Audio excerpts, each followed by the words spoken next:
సన్నగా ఉంటుంది ఫ్రెండ్స్.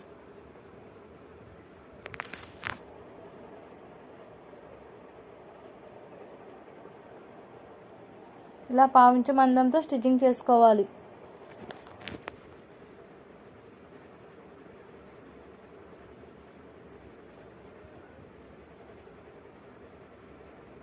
శారీని సరి చేసుకుంటూ స్టిచ్ చేసుకోవాలి సన్నగా.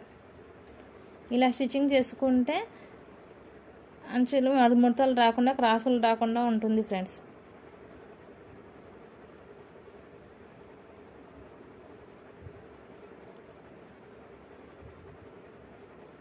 శారీని సరి చేసుకుంటూ అంచుల్ని క్లాత్ ఫోల్డింగ్ చేసుకుంటూ పావించు మందంతో స్టిచ్చింగ్ చేసుకోవాలి.